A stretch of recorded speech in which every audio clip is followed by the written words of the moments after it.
সামরিক শাসন জারি হলে মনে হয় আজকের ক্যাম্প ইতিমধ্যেই দেখেন আমাদের ভিতরে অনেক 10-12 প্রোগ্রাম না হতো আর হসপিটালে তো তিনটা বাস ভেঙে ফেলছে টোকাই সিটি কলেজ আমাদের আজকে প্রতিষ্ঠানের রাষ্ট্রপতি যখনই অনুষ্ঠান হয় তখনই ওরা আমাদেরকে হামলা করে এই জন্য আমাদেরকে তিনটা বাস ভেঙে ফেলছে ঝামেলা বাড়ছে সেনাবাহিনী তাদের পক্ষ নিতে আমাদের অডিটোরিয়াম সেখানে হামলা চালিয়েছে। ভাই কি নিয়ে সংঘর্ষটা শুরু হলো? কি সিটি কলেজের কিছু পোলাপান আমাদের তিনটা বাসকে ভেঙে ফেলছে, তিনটা বাস যাচ্ছিল তিনটা বাসকে ভেঙে ফেলছে এই কারণে মূলত আজকে ঝামেলা বাড়ছে।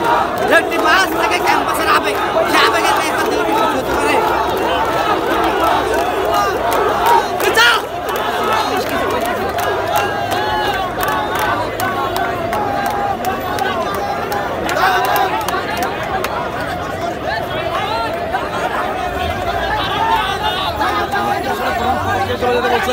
শিক্ষার্থীরা আসলে বেশি বিক্ষুব্ধ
এয়ারপোর্ট